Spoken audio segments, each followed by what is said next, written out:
All right. Hello, guys. Welcome in. Welcome in. It is 2:01 my time. So I don't know what time it is, where you might be seeing this video, and I probably won't get this uploaded till later because I was prompted to do a quick reading and just hop onto before I leave to run my errands.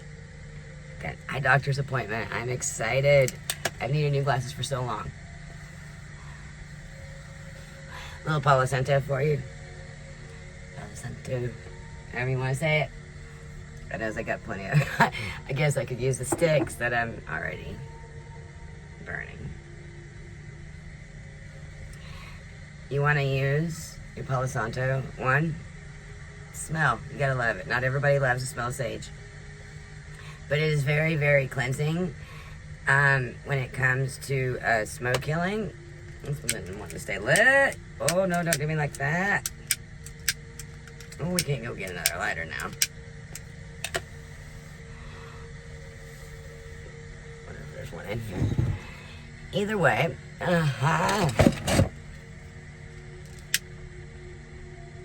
sage. It is very cleansing. However, sage, you need to know what you're working with, what your intentions are, because sage does tend to open spiritual doors and veils. So it's something that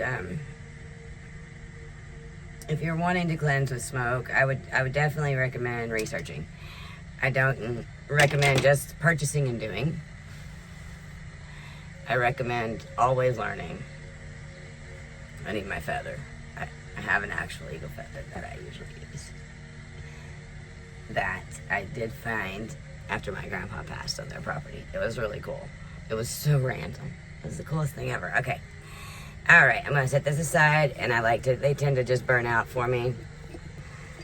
I like to make my little wood pile over here. This is my reading room. Pardon the pun. It has all my books in it. So, I am running from Sugar, better known as Miranda, locally, and I'm going to be doing your Celtic Tarot readings. I won't just use my Celtic Tarot cards, I'll use multiple cards. However, that is my lineage, that is my heritage, and these are the cards that I am, obviously, I had some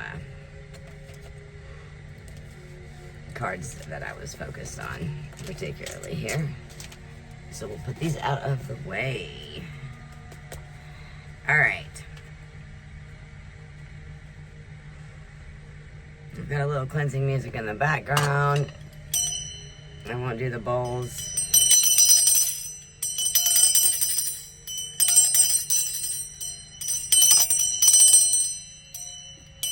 A little bit of cleansing. All right. Let's see what's in here for the collective today. Okay. Ooh, oh. Straight out the gate. We got some cards falling. 3 cards falling. Well, I'm going to reach them. Let's see if it's the Wands. 10 of Wands in reverse. How I believe it fell. With the Ace of Pentacles beside it in the upright.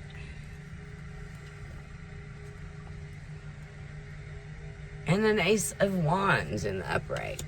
Maybe this one was meant to be in the upright too. It's difficult when they fall on the floor to determine, but we'll elaborate real quickly. One more card to elaborate on this spread. We're just going to do a quick 4-card spread. 4-card spread. My cards love to go on the floor all the time. And then elaborate on them. We're not doing the Celtic cross today. And we have an 8 of Cups in the upright.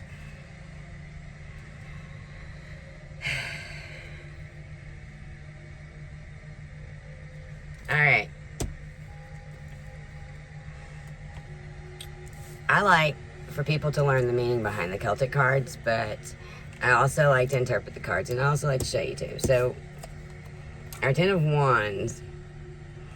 This guy, man, as you can tell, your Ten of Wands, he's been in a battle. I'm just going to hold the card up right. You see all those sticks behind him? And you see he's clutching onto those two wands. He's went through it. Obviously, somebody has went through it here. I'm going to, since they all fell on the floor, do these in the upright, because that's what I'm being called to do. Your Ace of Pentacles, well, I think that speaks for itself. Most of us who are doing the readers know the Ace of Pentacles is absolutely a perfect card. And then your Ace of Wands. So you've got some money coming after a hell of a fight. Which brings you to some more Ace of Wands. Got some more wands in your cups. Tricks up your sleeve, maybe. You know us, Gaelic Celtics are known for our tricksters, right? Now, this is one card that I'd like to call attention to in the Eight of Cups.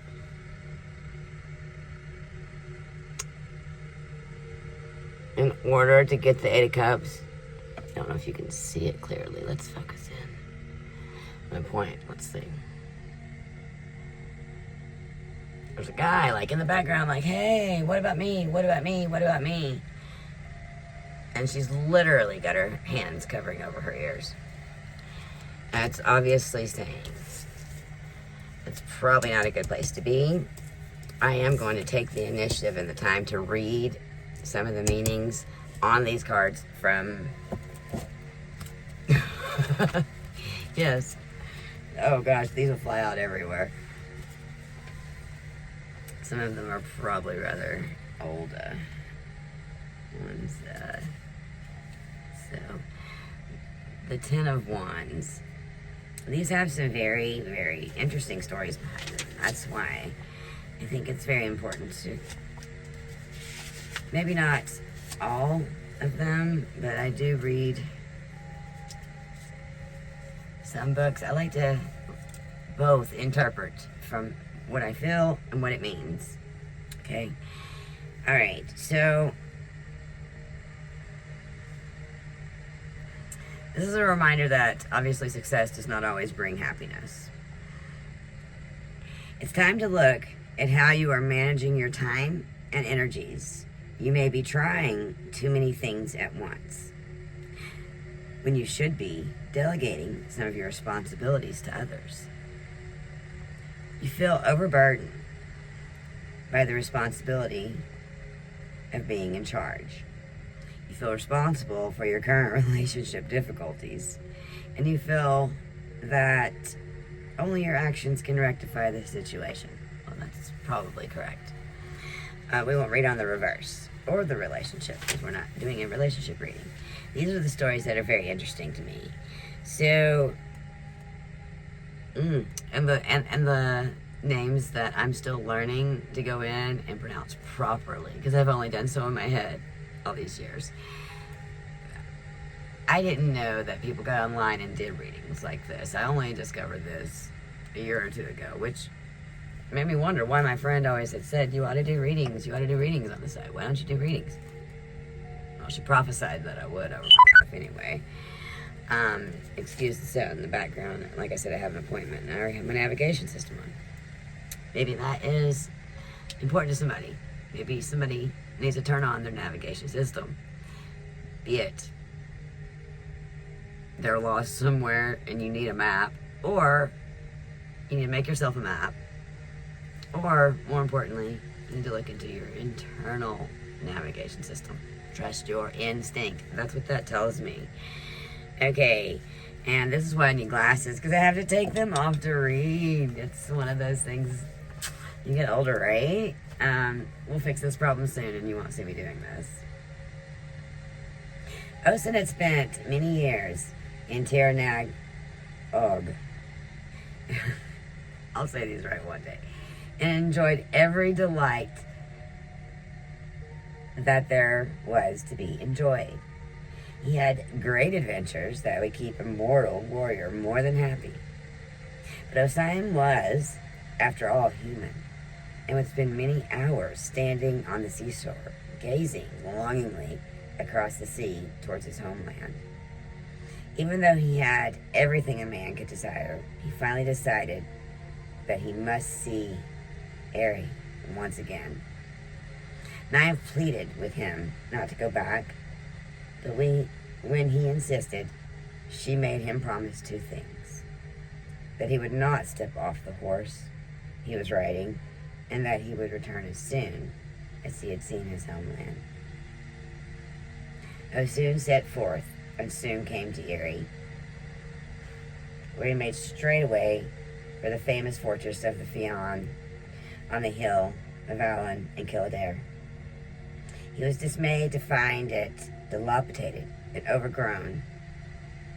He searched the roads and the woods and found no sign of any of his friends or any members of the Fionn. He thought that much had changed in the short period of time that he'd been away. The once familiar buildings were all gone and replaced with different types of cottages. Osian rode among the cottages. The villagers were small, poorly dressed people, unlike the tall, strong warriors he had known. He rode down a lane where he came across a group of men struggling with a boulder. As he greeted them courteously, he leaned from the saddle to help push away the rock. As he leaned, the saddle girth strained and snapped. Osian fell to the ground, and as he lay there, his hair turned gray, and his body began to shrivel up as he turned into an old man. The white steed turned and went back to the other world. "Who are you?" the villagers asked Osian as he lay at their feet. "Osian of the Fionn, son of the Fionn MacMillan," he answered. Fionn and Fionn are only a part of our history now. Gone long ago, over 300 years, they replied. It was only then he realized that he had been away many hundreds of years, and that it was only the magic of the Tyrannog, can't ever say these words, that had kept him young. It is said that in his old age, Osun was unable to look at himself. St. Patrick took him in so that he might convert him. However, Osian left St. Patrick and went to the plain of the Kildare, where he had a companion dig up Fionn's spear and warhorn. From there, he made his way to Manor Hamilton in County Leitrim, where he died.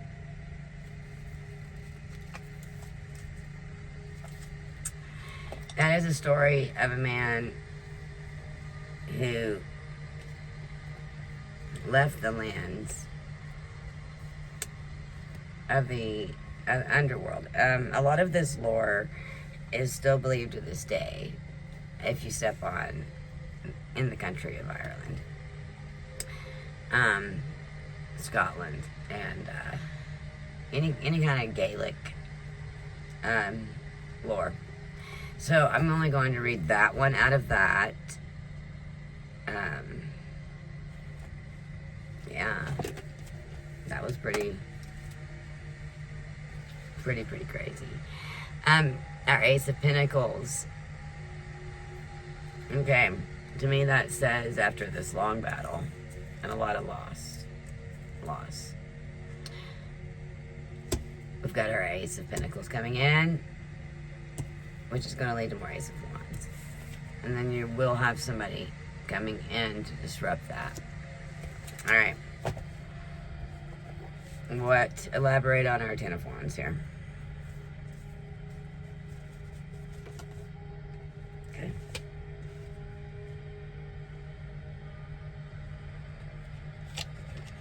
Nine of Cups. I think that says it all. He left her where she was, and it's in the reverse that I pulled it, but I'm showing it to you this way. Do you see the spring full of the cups where she is? And she's alone. Alright.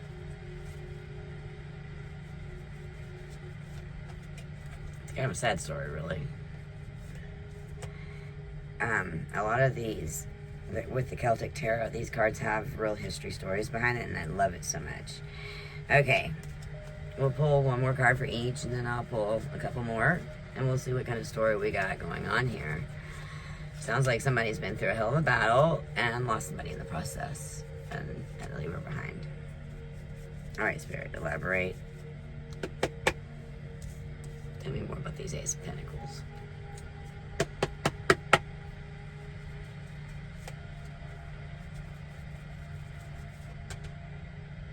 Whoa. Two came out. So we've got a Six of Wands and your Prince of Pentacles.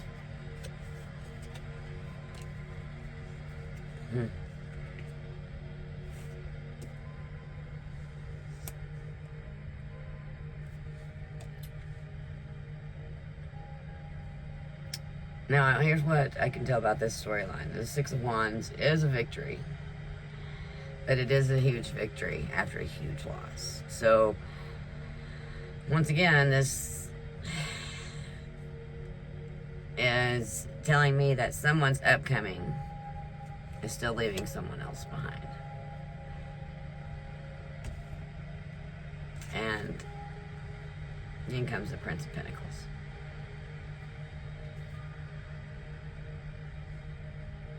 I pay no never mind to the colors of the horse, because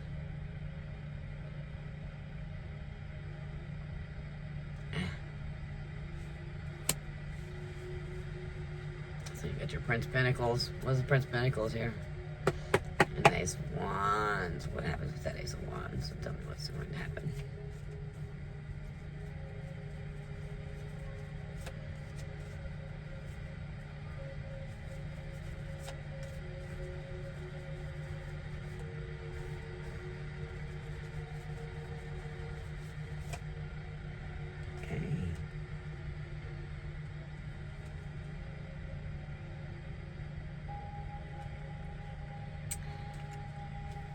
Prince of Pentacles comes in with that Ace of Wands. Sounds like y'all gonna do some magic.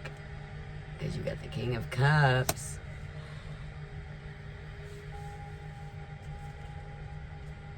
Preluding the Eight of. So where is that playing with the Eight of Cups?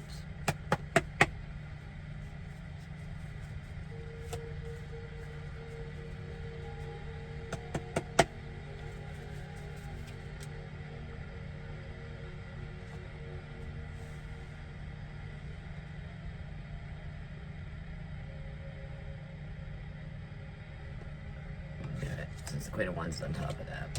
Three of Wands. So we've got Eight of Cups, Three of Wands, and Queen of Cups. So this is going to be, it looks like,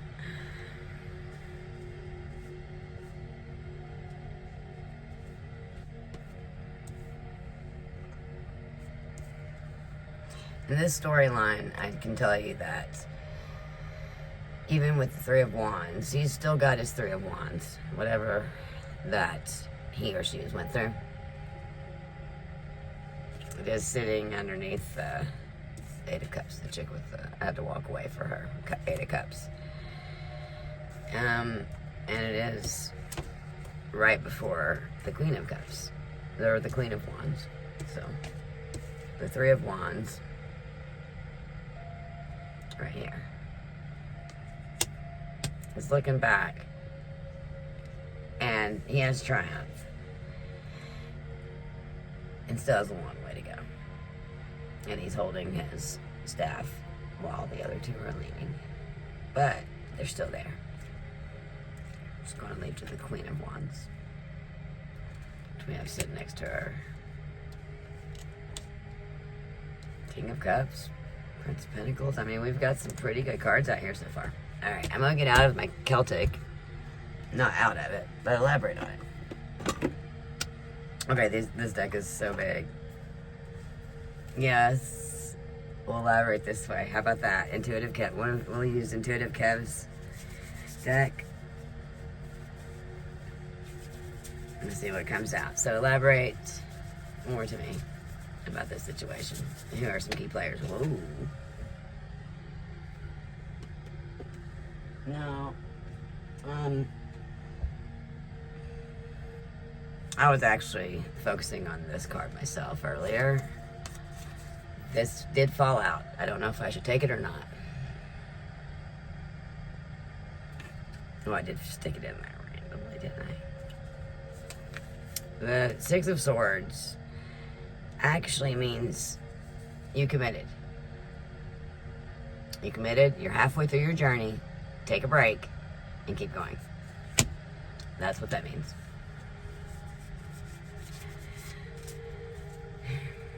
So you may need a little bit of rest because you've had a hell of a battle with the Six of Swords behind you. But you're still moving forward. You just need to rest, and because you have committed to a situation, this is what that Six of Swords means. Don't give up now. Okay, tell me more about this. Ooh, just a few. Spare, because I've got to go in just a second.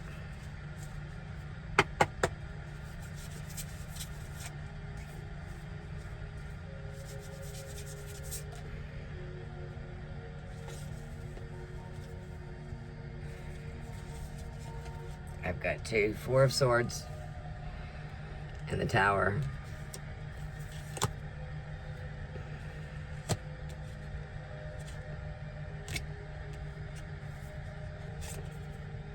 I guess the Four of Swords needs to take a nap too. So maybe that's validation on my Six of Swords that you need to rest. Because you have an impending tower. Towers are not bad. They're not fun, but they're not bad. Often people need to understand that destruction has to happen to build anew. And that's why it's not all that bad. Okay.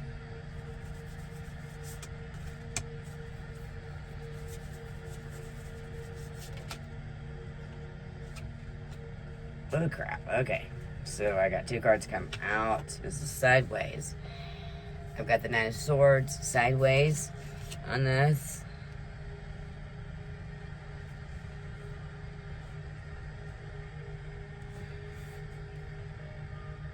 But if you look, Nine of Swords, it sounds like somebody's trying to do some illusion.